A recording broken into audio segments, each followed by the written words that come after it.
Building a YouTube channel is a dream for so many people. It is the #1 dream job in the United States. And every day, thousands of people create new channels hoping to change their lives forever. So what would cause someone with years of consistent uploads, 9 million views, and 50,000 subscribers to just abandon their channel? That's what we're gonna talk about today. I'm gonna give you the good, the bad, and the ugly of what it took to build my old channel. I'll tell you why I abandoned it, and hopefully you'll learn from my mistakes and go on to build your own successful YouTube channel. So, building a YouTube channel, while not the hardest job in the world, is not for the weak. It's a job that can best be described as a roller coaster. For example, you can put in weeks worth of effort for one video and not even crack 1,000 views. Or you could just sit down one day and talk about an experience you had and end up being featured on HBO. There are insane lows, but also insane highs. But what do you do when you realize that your audience, while they enjoy your videos, don't really care about you? And they won't continue to watch you if you don't do what they want you to do. This is a lesson that I had to learn the hard way. When I first started a YouTube channel, I had no idea what I was doing. I wanted to be a successful singer. So after getting some traction on Instagram, I knew that I had to diversify. I wanted to have a deeper connection with my audience. And I wanted to be able to post a video that was longer than 15 seconds. So I started by posting covers. And while that was fun, I knew that in order to connect with people more, I had to show more of my personality. And at the time, I felt like the easiest way to do that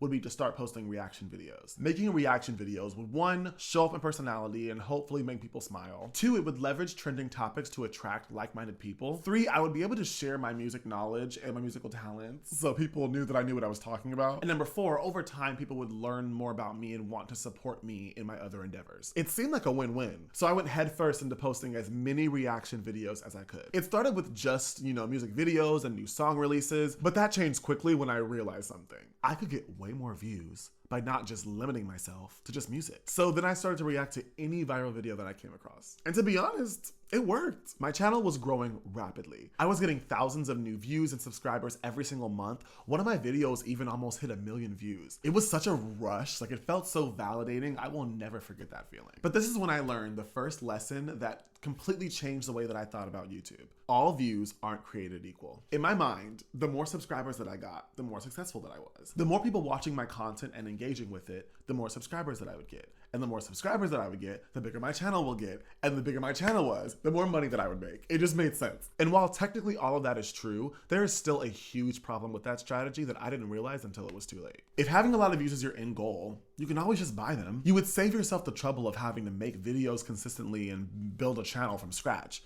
But why don't you? Because you know that just because you have views doesn't mean they are quality views. Don't get me wrong, it's totally fine to just want a lot of views. Plenty of YouTubers have this very goal and they are very popular. But the thing is, having 1 million views means nothing if they don't align with your target audience. And it creates a huge problem for you if the majority of your views are from people who are uninterested in your channel's main topic. You should still be optimizing your videos to get as many views as possible. But instead of trying to speak to anyone and everyone, focus on getting as many quality views as you can. Because typically the best thing about having a lot of views is that it brings in more subscribers, which leads to more views. But on your journey of gaining more subscribers, there's something else you have to remember. Just because someone subscribes to your channel does not mean they are going to be loyal to you. Subscribers are only as loyal as you are. By this, I mean 2 different things. Number 1, subscribers often lose interest if you switch from the content they initially subscribed for. And even if they stay subscribed, they won't watch all of your videos. And number 2, if you go from posting, say, twice a week to only once every 2 months, subscribers will find someone else to fill that need. Even though I was posting pretty consistently, my issue was number 1. Because my topics were all over the board,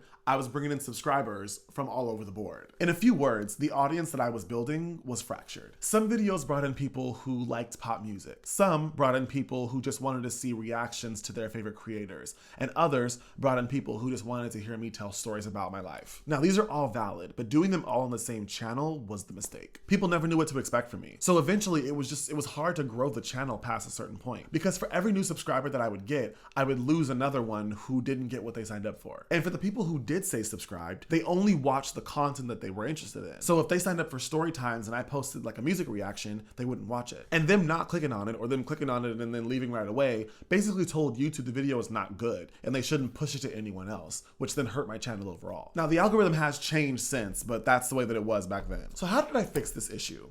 I niched back down and went back to my original strategy. I made a vow to myself that I would only create content around either my life or music that I was interested in. That way I would only get views and subscribers that were in my target demographic. So I made a list of topics and stories that I would cover and I only stuck to those for the next few years. And thankfully that seemed to work.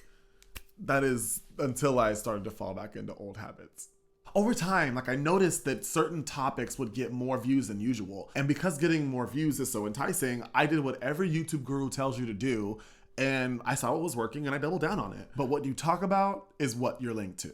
Don't get me wrong, I totally agree that if something is working, double down on it. The issue that I ran into is the stuff that I saw that was working that I doubled down on was not what I really wanted to base my entire channel around. So over time, when people thought about me, a specific image popped up in their mind, which then put me and my channel in a box. Here are two quick examples. I noticed that any video that I made about Mariah Carey would get higher views and higher watch time than was typical for my channel. And that's because Mariah Carey just has a very large and very dedicated fan base. She's the queen of Christmas. So I doubled down on that. I chased the views and I made almost every other video about her, whether it was a music video, an album, a live performance, whatever. And while I love her music, obviously, and it was cool to get recognized by her every once in a while, people started to know me as the Mariah Carey guy, or the guy who reacts to Mariah Carey. My online presence was becoming tied to her. And any video or post that I made, whether on YouTube or even Instagram, people would be commenting where's the next Mariah Carey video? We want more Mariah Carey. Another example, I used to work for Amazon, and I came home one day just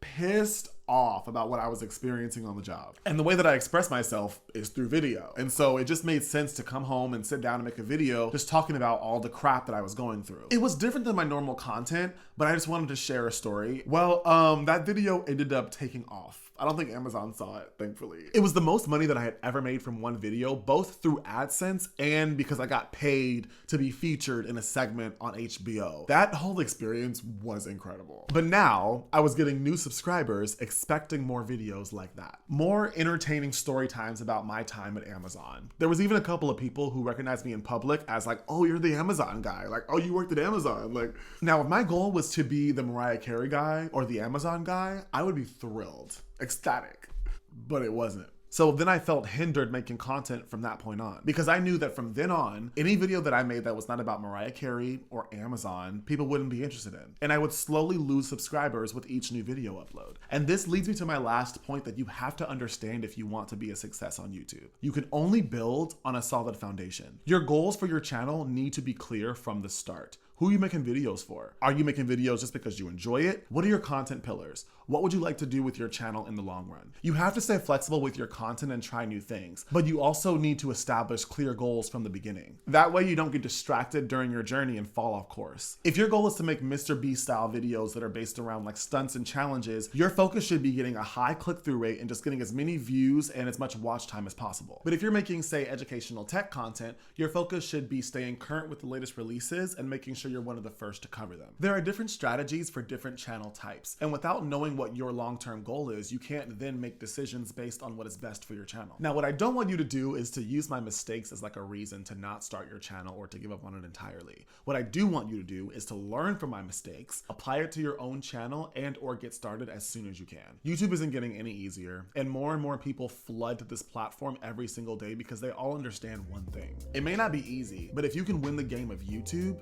you'll be winning the game of life. And if you don't think you can completely change your life in the next 6 months, watching this video will blow your mind. Have a great day, and I'll see you in the next one.